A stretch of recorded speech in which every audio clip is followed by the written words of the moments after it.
Good morning, सुप्रभात, जय मसीह की। आइए हम लोग डिवोशन में देखेंगे आज वचन भजन संहिता 34:13। यहाँ पर इस प्रकार लिखा है, अपनी जीभ को बुराई से रोक रख, अपने मुंह की चौकसी कर कि उससे छल की बात ना निकले। अपनी जीभ को बुराई से रोक रख और अपने मुंह की चौकसी कर कि उससे छल की बात ना निकले। छल की बात, छल या छलावा, छलावा भी शब्द इस्तेमाल होता है और छल भी लोग कहते हैं। आम बोलचाल की भाषा में छल या छलावा दोनों बातें इस्तेमाल होती है, परंतु बाइबल जो है छल की बात करता है।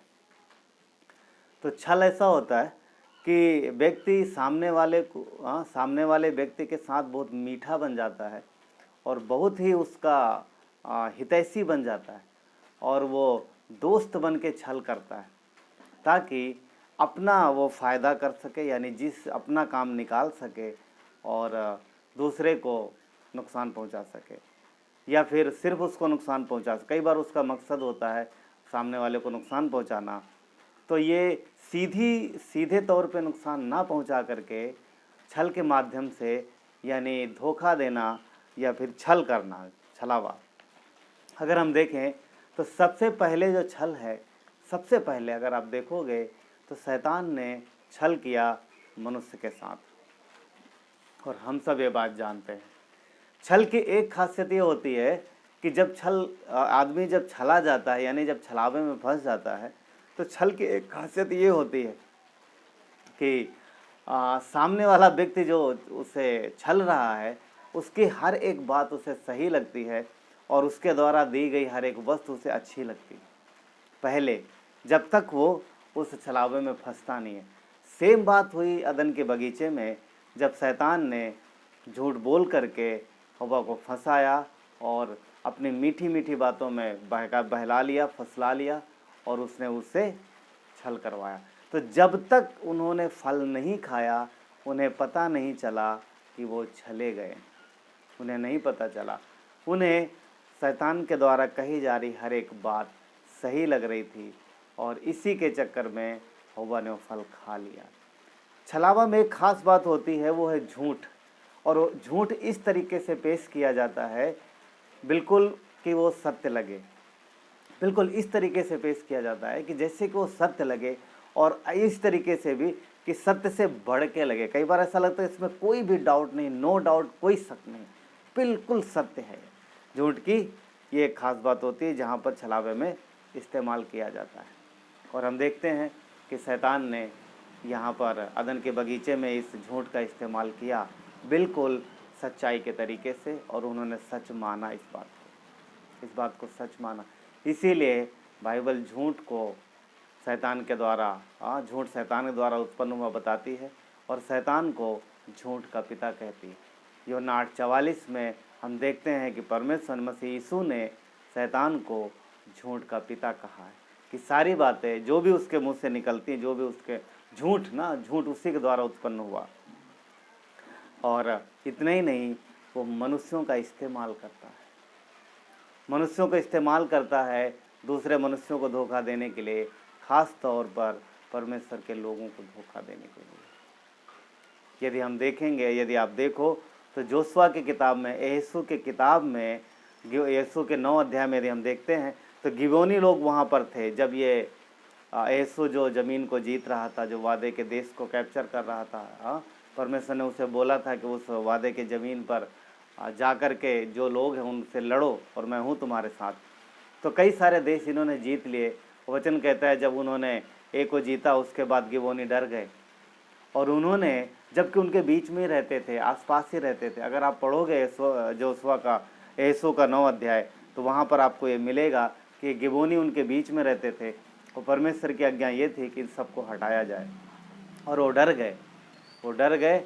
उन्होंने अपना भेष बदला, राजदूतों का भेष बनाया, फटे हुए दाख मधु के कुप्पे लिए, पुरानी जूतियाँ पहनी, फटे हुए कपड़े पहने और फफूंदी लगी हुई रोटी ली। मतलब इस तरीके से उन्होंने भेष बनाया कि जैसे वो बहुत दूर से आ रहे हों, बहुत दूर से चल के आ रहे हैं, जबकि वो थे वहीं के।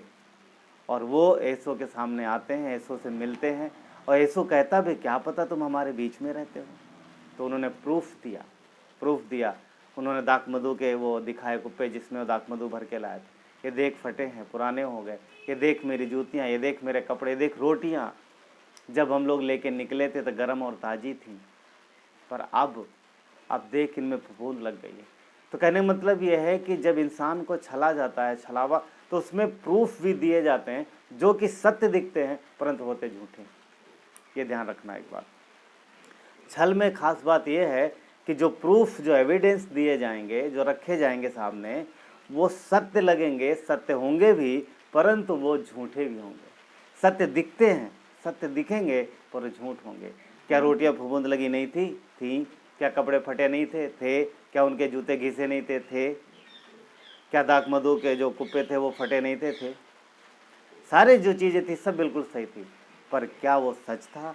वो जो बोल रहे थे, नहीं, वो सच नहीं था। ध्यान रखना, शैतान ऐसे ही एविडेंस पेश करता है जो कि झूठे होते हैं, झूठ के उद्देश्य के लिए होते हैं, पर वो सत्य दिखाई देते हैं और ऐसे में कई बार हम और आप फंस जाते हैं। दानियल के विषय में भी ऐसा किया गया। राजा के सामने वो तथ्य उन्होंने पेश किया जो दानियल से जलन रखते थे। राजा ने उसे सच माना और उन्हें दंड की आज्ञा दी गई।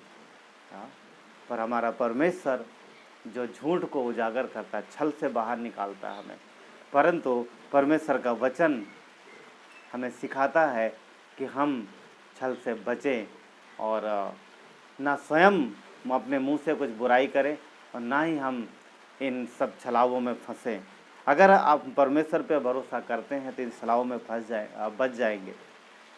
जोशुआ ने एक गलती की थी, उसने परमेश्वर से पूछा नहीं, उसने उनकी बात पर भरोसा किया और मान लिया और वो छलावे में फंस गया। उसने परमेश्वर से पूछा नहीं। हमें हर बात में परमेश्वर के वचन को देखना है, क्या ये वचन आधारित है, और परमेश्वर जो कि हमें बताता है सारी बातों को, वो हमें हम पर सत्य को प्रकट कर देता है, क्योंकि वो सत्य को प्रकट करने वाला परमेश्वर है। एक चीज़ ध्यान रखना, कई बार शैतान आपको वो दिखाएगा जिससे जो चीज़ें आपको डराएंगी, आपको बहुत बड़ी लगेंगी कि ये तो बहुत बड़ी प्रॉब्लम है, ये कैसे हल होगी, परंतु ये ध्यान रखना कि वो छल है।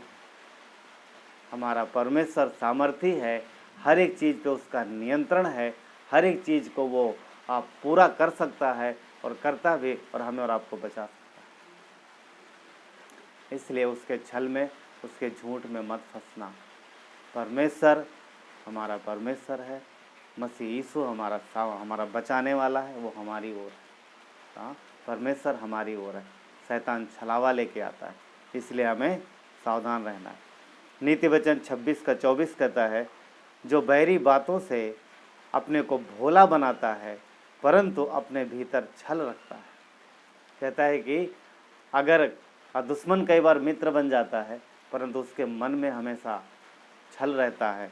ये ध्यान रखना है कि अगर वो मीठी मीठी बातें बोल रहा है और भोला बन रहा है तो क्यों ऐसा कर रहा है।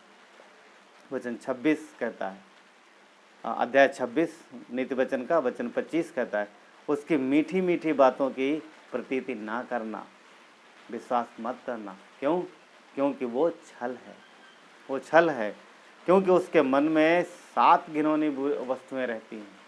वचन कहता है कि उसके मन में जो भी विचार हैं वो घिनौने हैं, वो अच्छे नहीं हैं, वो नुकसान करने के लिए। क्यों? क्योंकि बैरी सदैव नष्ट करने और नुकसान करने के लिए ही आता है।